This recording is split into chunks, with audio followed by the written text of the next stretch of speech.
if you spend every single minute of every single day constantly refreshing the news, I think it would still be quite impossible these days to stay on top of every single crazy story that's out there. So I wanted to flag one particular story that really took my rage up from its normal frothy simmer to a real, like a full boil.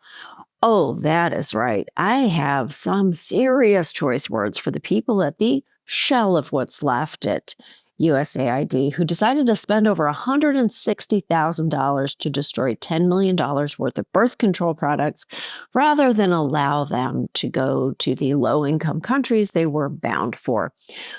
What's worse than just destroying them is that the administration referred to the products as abortifacient birth control, which is not a thing.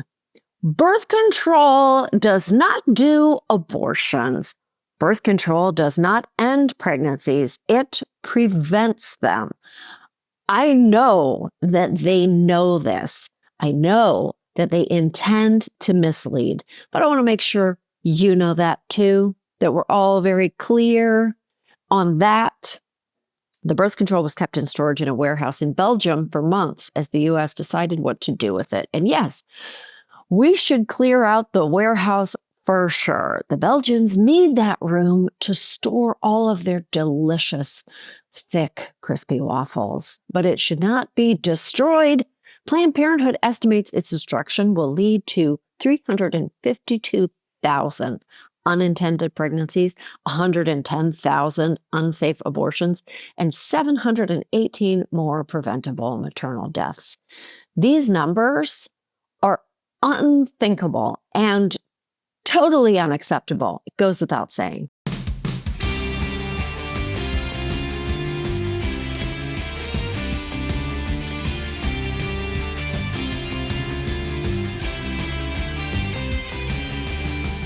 This is Choice Words. I'm Samantha B. My guest this week is the host of MSNBC's The 11th Hour, Stephanie Ruhle.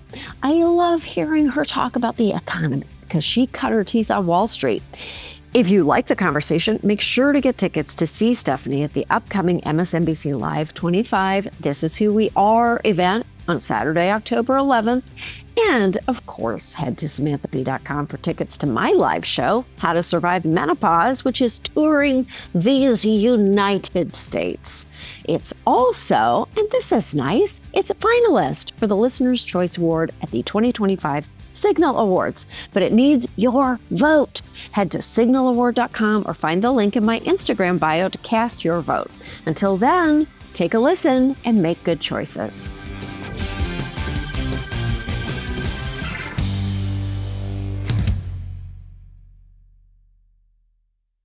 Oh my God, the temperature is so hot out there right now. Before we even launch into, how are you doing? The temperature is really hot, but I would just say this. I think bad forces want it to be so hot.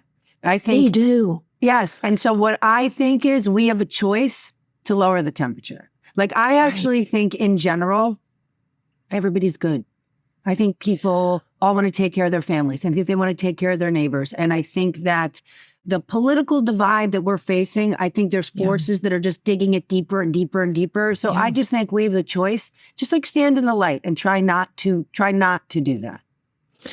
I 100% agree with you. I just wrote something this morning and the sign off was, I literally believe that the vast majority of people who live in this country are really humane, super decent, actually very kind and loving and great people.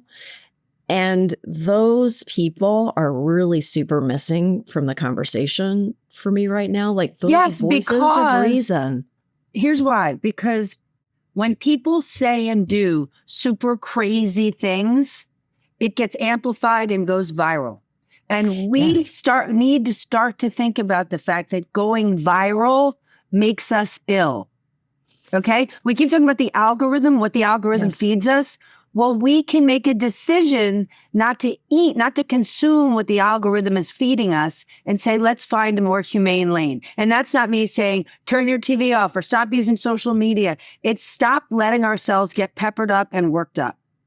100%. Like, we don't have to give those algorithms, we don't have to give those tech companies everything we've got. We can take what we need from it. We can use it for what it's useful for. And we actually can walk away from the things that are so divisive. Like, it's really a rage machine, and it is really damaging our psyche. Yes. And the assumption, right? Like the assumption that everyone's saying crazy things they aren't. The rage machine takes the craziest moments and elevates them.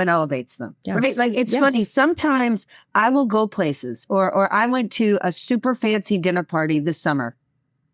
And at that dinner party, it was, first of all, they violated the #1 dinner party rule, which is don't talk about politics or religion. And they basically like put me on a spit and say, do both of those things.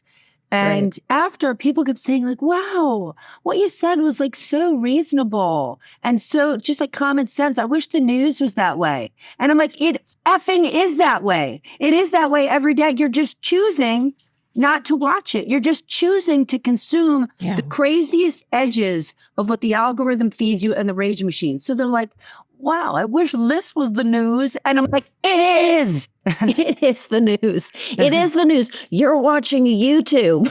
Correct. You're watching not the same thing. And by the way, YouTube has tons of great constructive things, but you're watching the one clip that exists on YouTube that gets amplified and amplified and amplified. So when these people, successful, educated people, are like, I wish this is what people talked about. I'm like, it is. I know. I get a lot of feedback that's like, the New York Times isn't reporting on this. And I'm like, it actually is. It is reporting on it. And guess what? If it's not reporting on it, it's not fucking real. Correct. I'm like, I wait for the information to come to the New York Times, and that's how I know it was fact checked. Think about when you had your television show. Think about all of the funny, great, loving, warming, inclusive, think of all the things that you did. And then they would take one sliver of a thing that you did. And that sliver may have been really funny or saucy or spicy, but they're going to take that one sliver and be like, this is this woman's brat. She's wild. People, I know that what you're talking about is so real. People meet me and they're like, I thought you were going to be like this wild woman, dragon slayer, like hysterical dragon. I'm like, I'm just like a lady. I have strong opinions. I'm like a normal person. You're a reasonable person. And when people do extreme things, you could get fired up, but they discount 90, not that the 1% is a bad thing, but that complete woman that you are gets fired up in that 1% lane, which is a great lane, but the other 99% lane of being smart and thoughtful, all of that gets discounted because that's not going to go viral. Yeah, it's just like, I feel like every day is just diffusing another bomb. Like, I think that this moment is so, particularly like the last 3 weeks the last 2 weeks, because what has happened is so graphic and horrifying. Yes. It's a really delicate time because people are legitimately, authentically grieving. And I really do understand that. What happened was absolutely horrible. But it's also astonishing because there are so many forces that are really exploiting that grief. So we for their can own choose political purposes. Yeah. So we can choose to sit in a different lane, to say, let's take this horrible moment. And I would say universally, you could say this is a horrible moment. And let's find a way to come together in the way that after 9/11, I don't know where you lived when 9/11 happened. I lived in New York. One of the greatest things that I love about New York is this city post 9/11. This city coming together in this brotherhood, this sisterhood. And I think that we can choose to take this moment and come together, or we can watch negative forces, choose to say, let's divide deeper, let's make it, and we can just say, I'm not going to participate in that with you.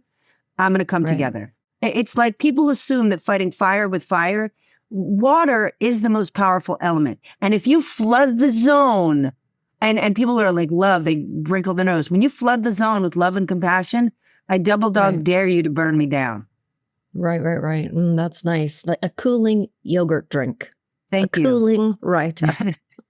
Um, I mean, okay, so how are you covering this moment when like your every word, that you say is so scrutinized, and then whatever, the president goes to this memorial and says the most inflammatory stuff and nobody cares and everybody there is laughing, and it's like on one hand it's like faith and grief and let's come together, and then our leadership, like right at the top, is this ugliness. It comes right from the top. I How do you can't cover let it that? get to me. I can't You let it get can't. to me because I know we're not operating in a level playing field. If this moment forces me to cross my T's and dot my I's and be extra, extra careful, so be it. Right, right. Is Okay. that annoying? Do I think it's fair? No. But I also think that, you know what, maybe in Trump's first term, everybody got a little bit loose, right? He did so many. Okay, I'll give you a better example. There are times when right-leaning media will take clips that I say and blow it up and make me sound like a crazy person. When they do it, there's always a shred of truth. There's always a shred of truth. Like I always was a little sloppy, a little loose that day. And chances are it was a Thursday or a Friday when I was really tired.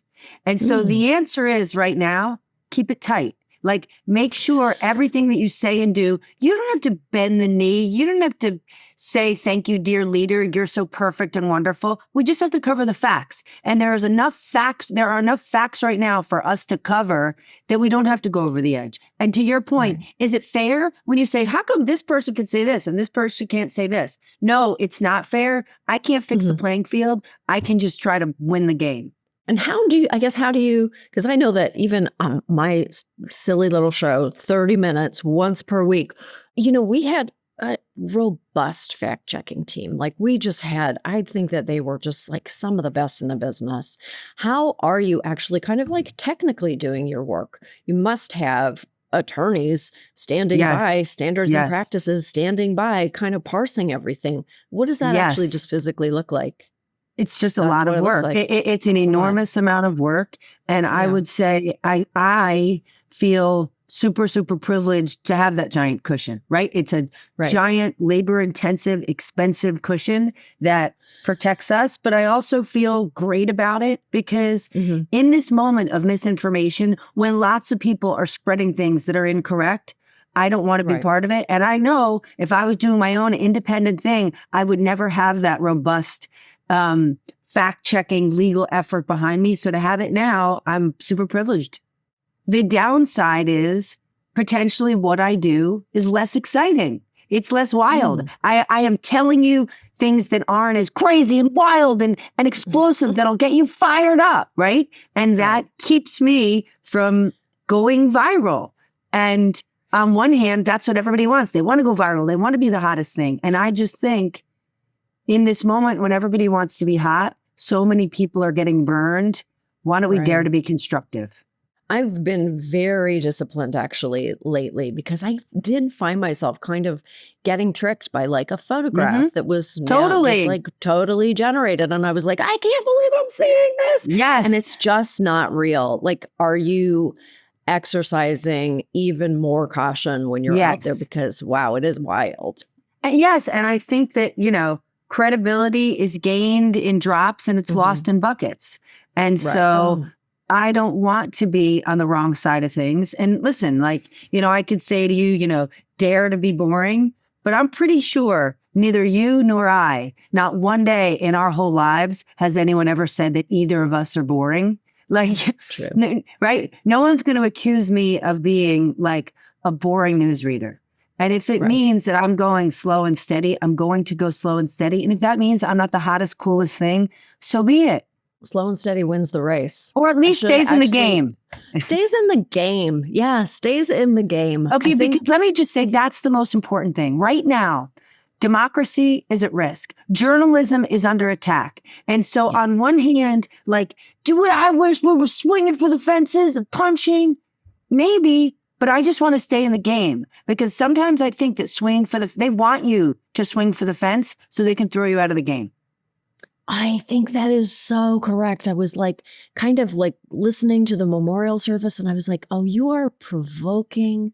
You want there to be this huge reaction to like Mhm. Don Jr. pretending that he prays to anyone other than himself. I'm like, this is, you So that's want it. So people to you can get, choose if someone's gaslighting you, you can say, yeah, no, thanks. Like I'll give a lesser example. I was doing something with Tim Miller from The Bulwark recently.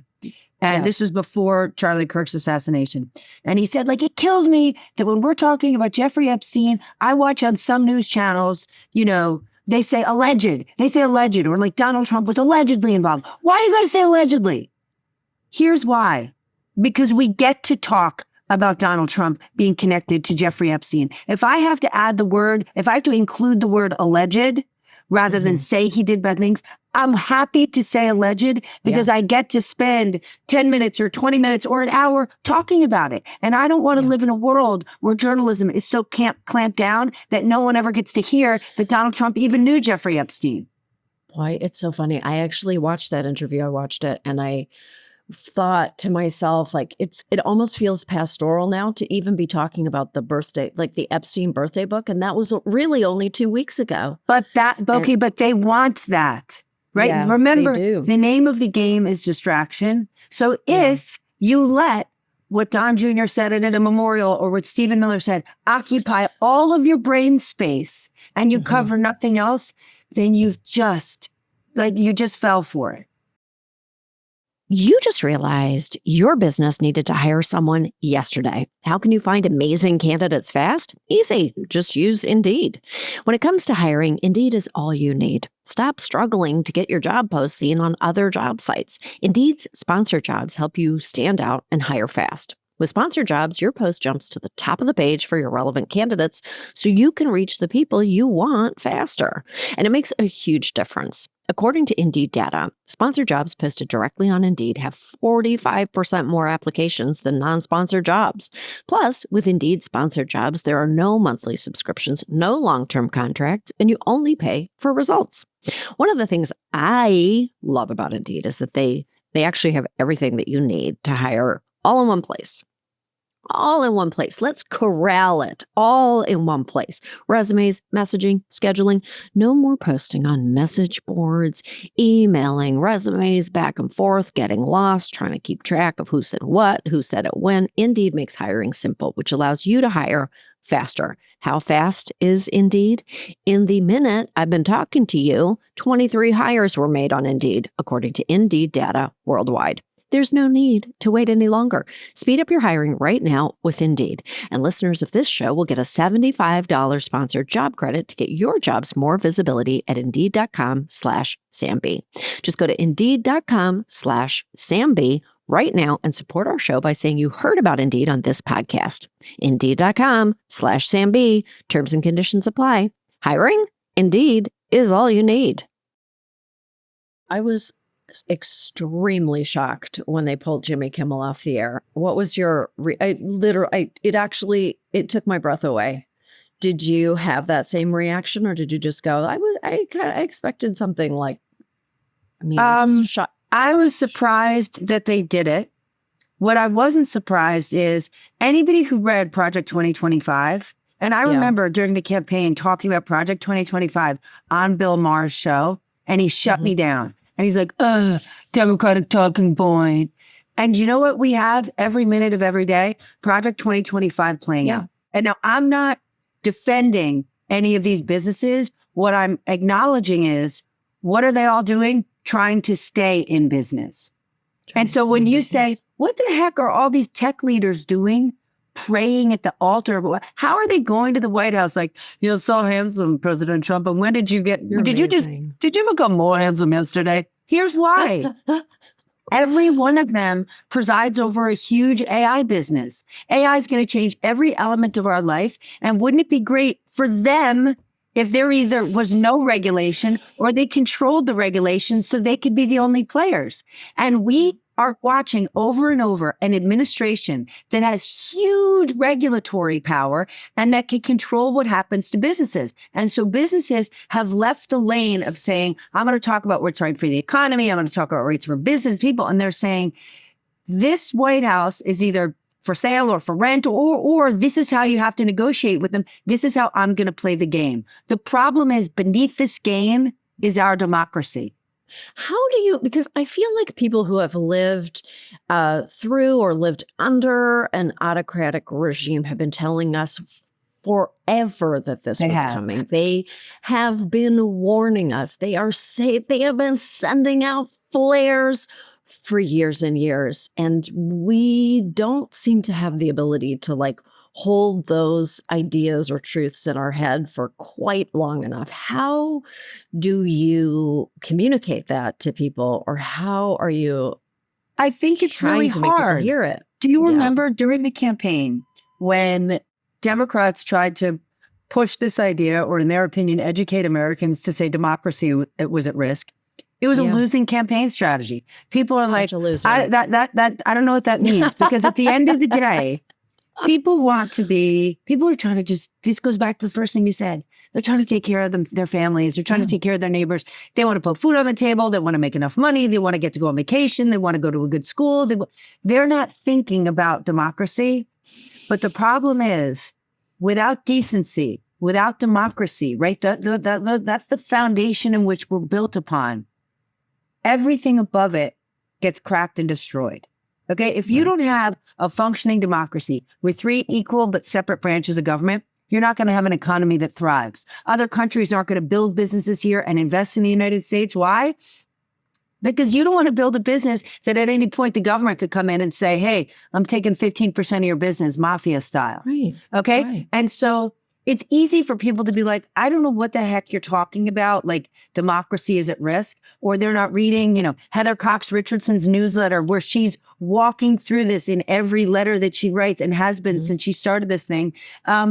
One could say, oh, it's only elites that are paying attention to this nonsense. Maybe, but now we're actually seeing shifts in the way we're able to live and work and be. And I think these are scary, unprecedented times. And I'm not telling anybody how to vote or how to live, but it is crucially important right now to stay informed and engaged. And I would bet people in your life don't feel like being informed and engaged right now because they're exhausted by it and they want to unplug. Right.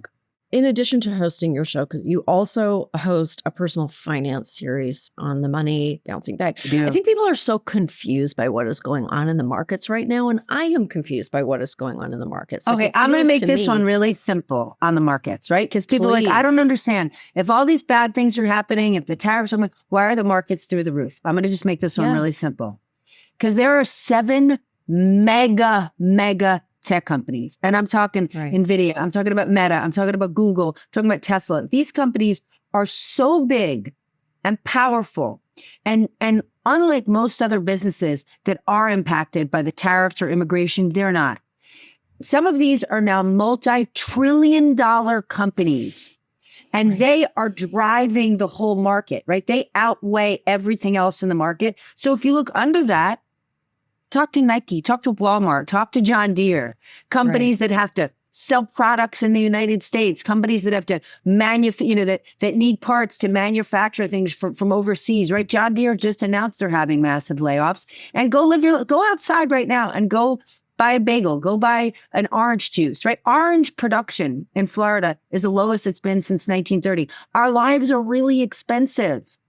And so the White House wants to keep amending or adjusting the data that we get because they don't want us to see what's happening. You can see it outside your window, right? You know how expensive your life is, and you know if people in your life are getting raises, and they're not. And so these are complicated economic times, to say the least. And I think it's essentially important, if people can, to save. On that same, or like a sideline to that conversation, like $100,000 for an H-1B visa. Like, how are people in Wall Street? How are people feeling about this real, like, we are pay for play. We are like, here's what's crazy about that. The H-1B visa thing, this move that we're making that's so aggressively anti-immigrant.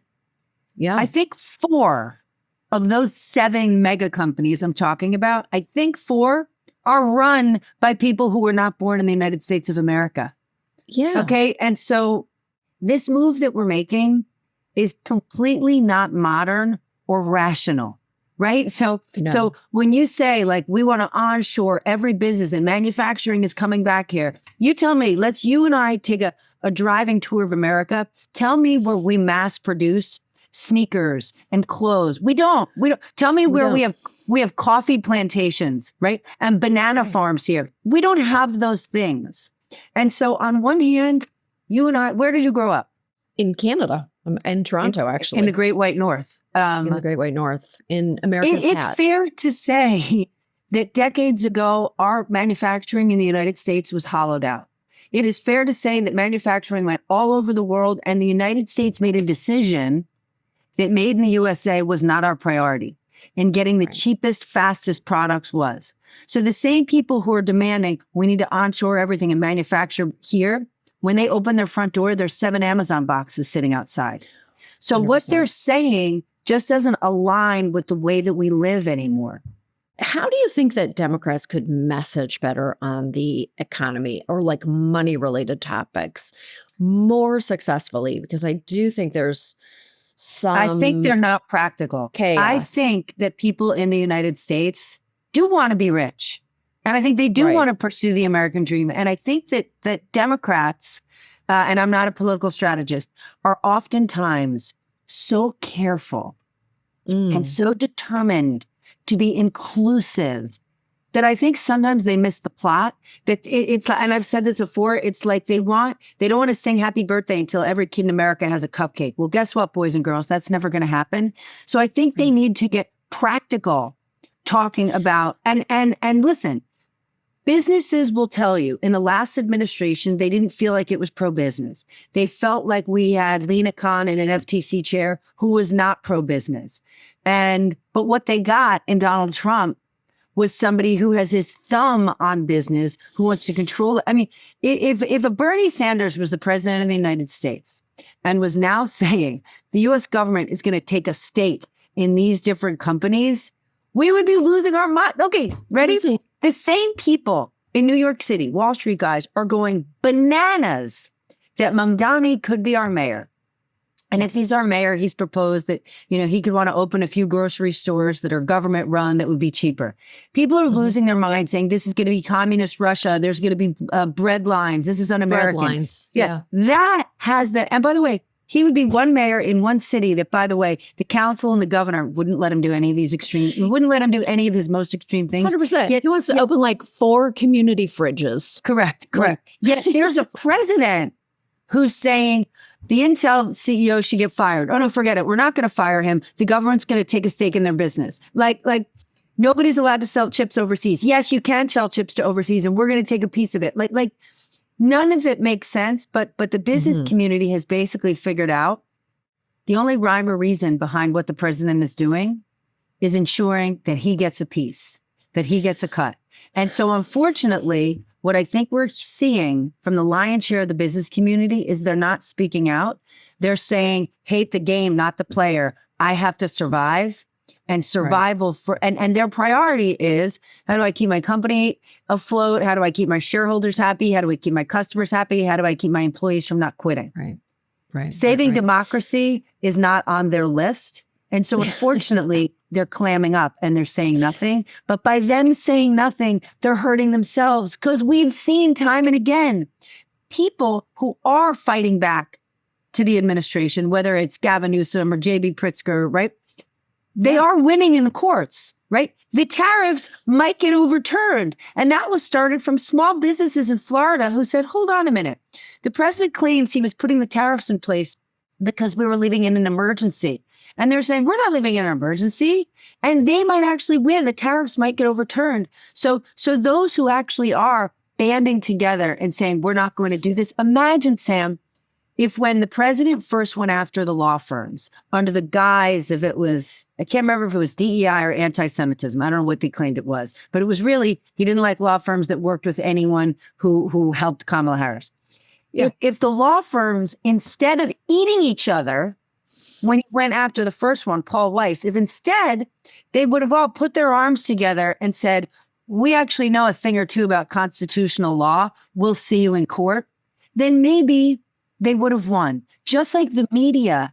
If when Trump first said in the way beginning, the AP is getting kicked out of the White House press pool if they don't rename it the Gulf of America. If all the other media organizations said, if you kick one of us out, you kick all of us out. If for 1 week we said we're not going to the White House, I don't know. Maybe I'm romantic. I have a sinking feeling he would have folded because as I was told by a former administration official, Donald Trump's most important hour of the day is the hour that he's talking to the press. And it's not just the press that's saying, dear Mr. President, did you get a new suit? That red tie looks great on you. He likes the pushback. He likes the conflict because he knows media and he knows how to create headlines. So I think those who don't push back in a hysterical way and fall for his bait, but those who actually push back in a constructive way and might say in some instances, the president's right about X or right about Y, but this isn't right. If people could find more of that lane, I think that could be a win. We're not there yet.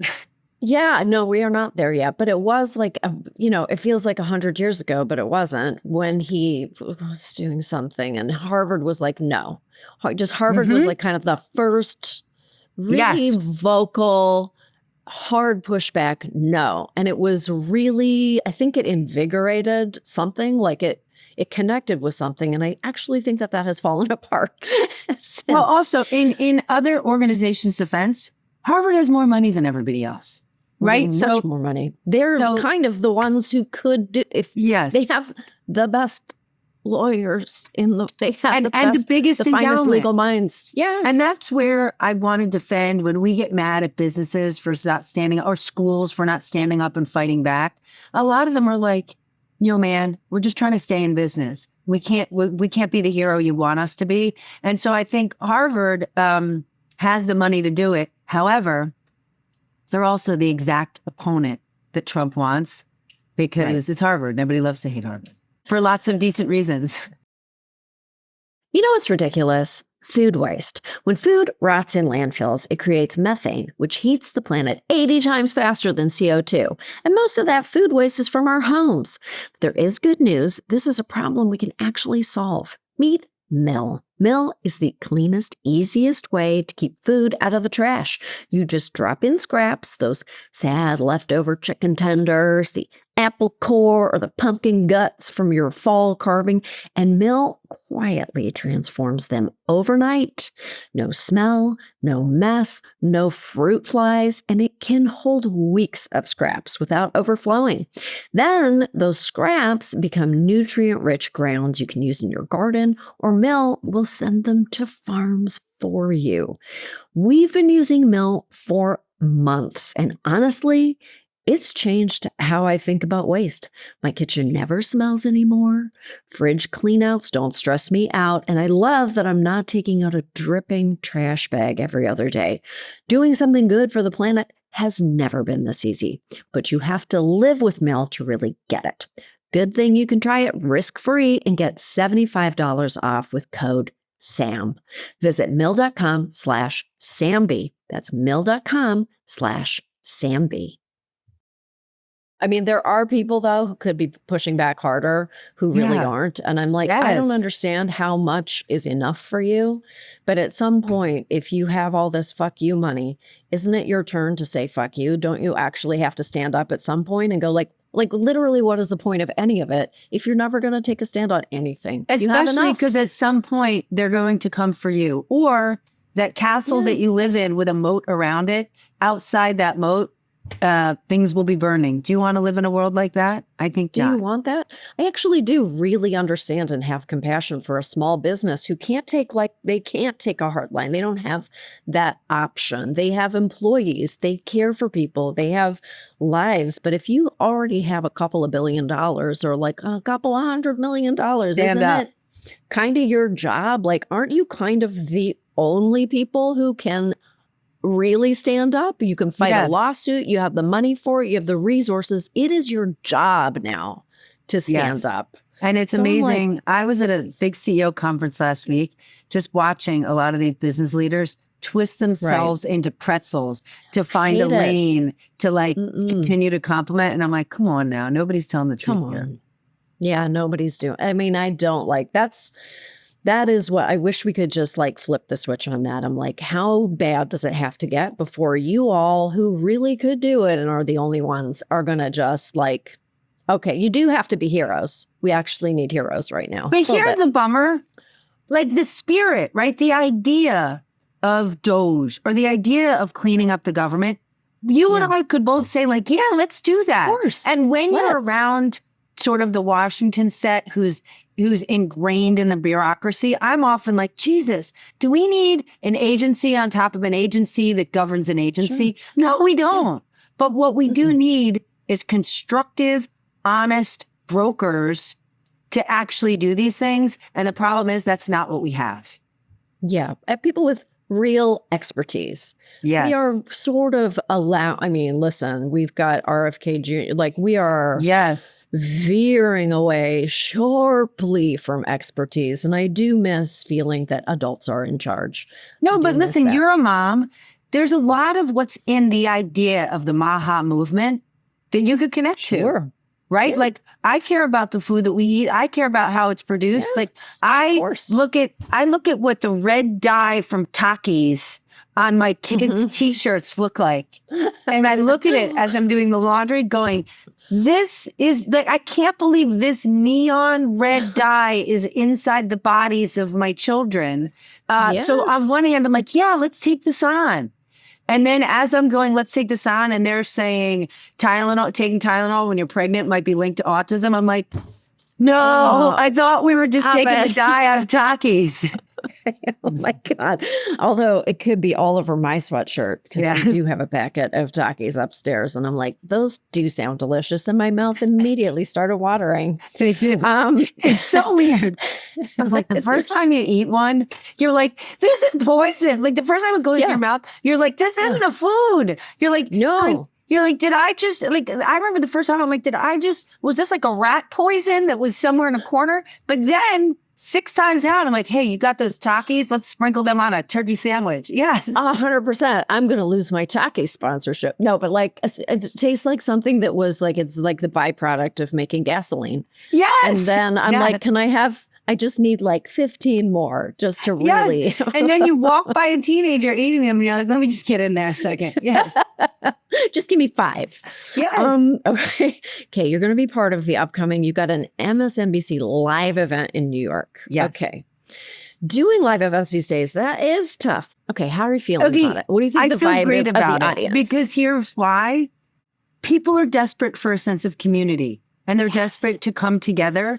And I'm sure you know this from live events. Like it's the opposite of, in the world of social media, we say everybody's connected. They're not connected. They're disconnected.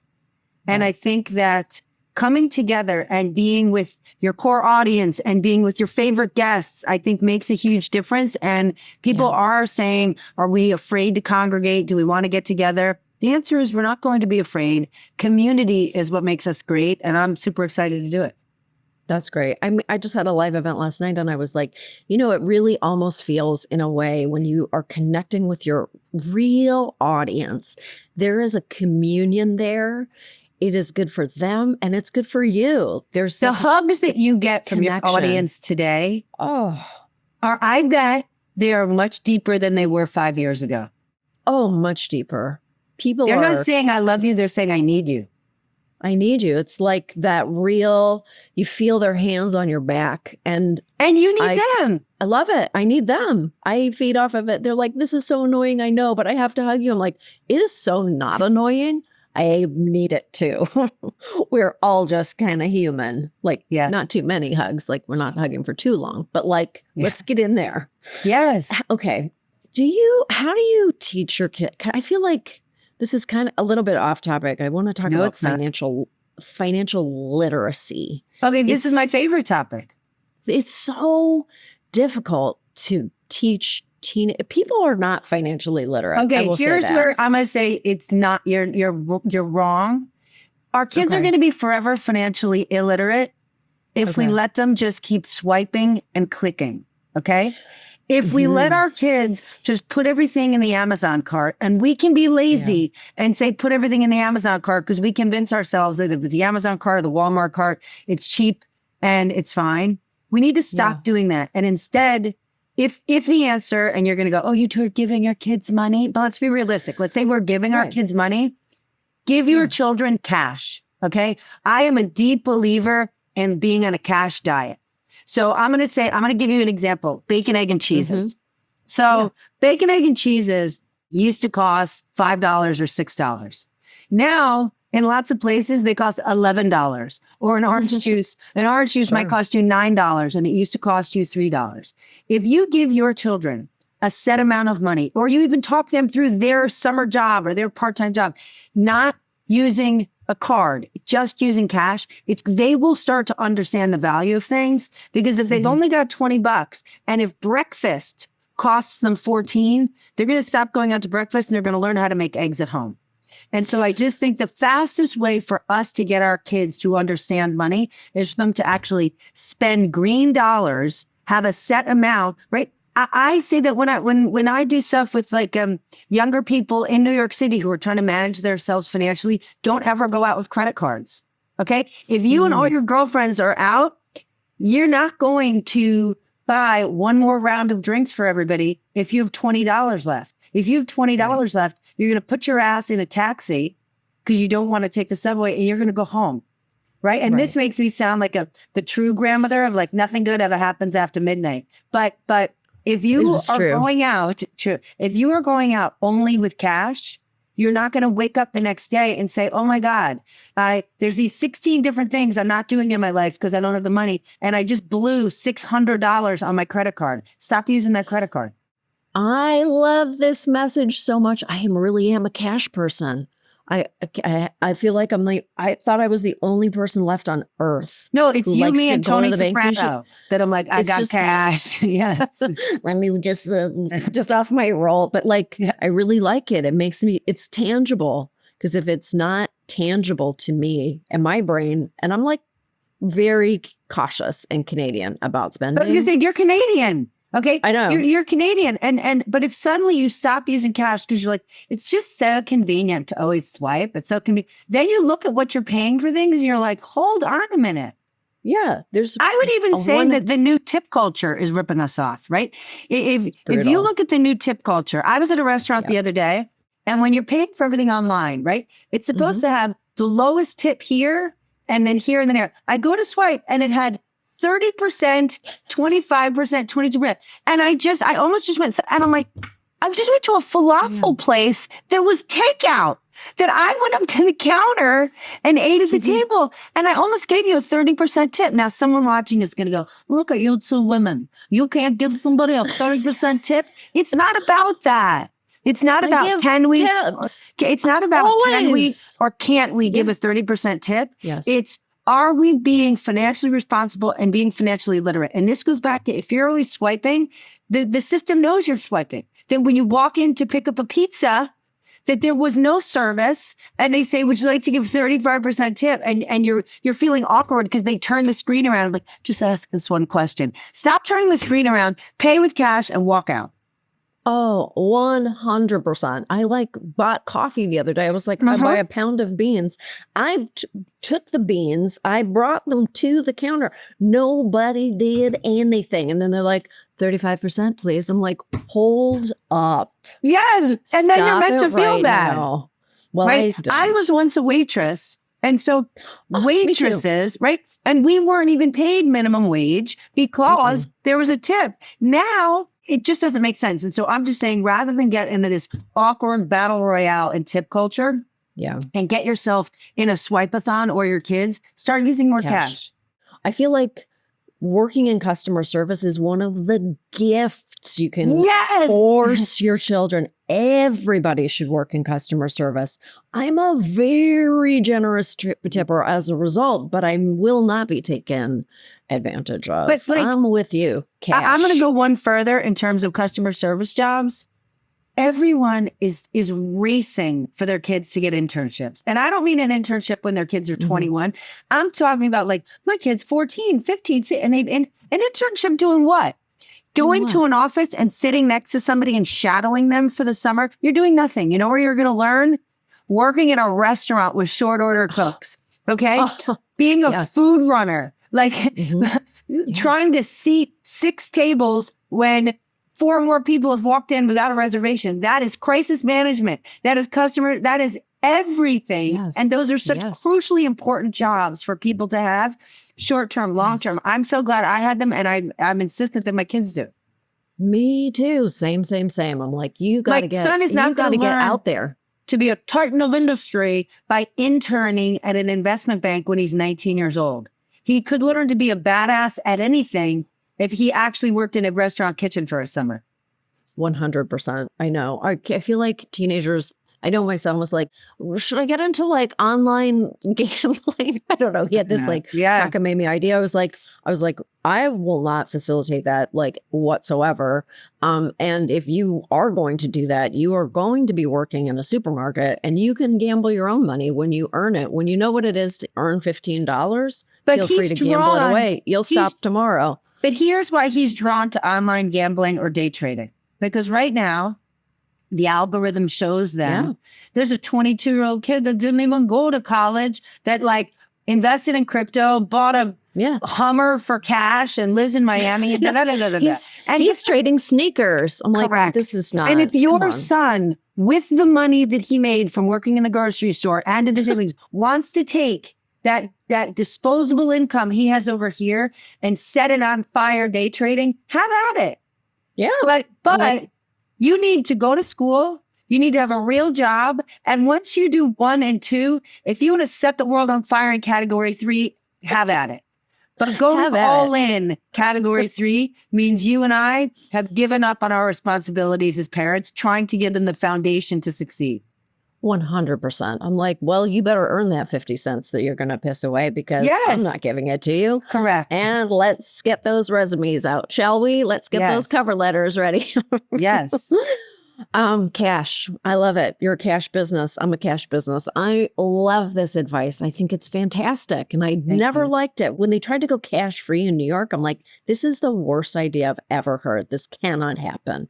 I just think, listen, it's convenient, but it definitely does not help you save money. Does not help you. Stephanie, this was a great conversation. I feel totally invigorated. Thank you. Thank you for having me.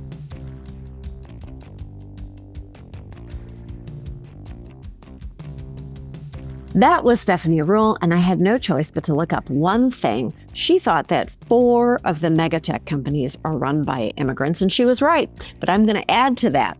46% of Fortune 500 companies are run by immigrants or children of immigrants. But you know what? Immigrants shouldn't need to be billionaires to be welcome in this country. That, I guess, is a conversation for another day.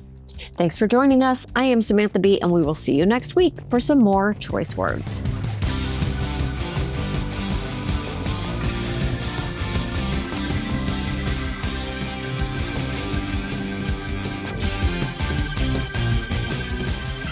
Thank you for listening to Choice Words, which was created by and is hosted by me. The show is produced by Tzvia Baron-Reinstein with editing and additional producing by Josh Richmond. We're distributed by Lemonada Media, and you can find me at RealSamB on X and Instagram. Follow Choice Words wherever you get your podcasts, or listen ad-free on Amazon Music with your Prime membership.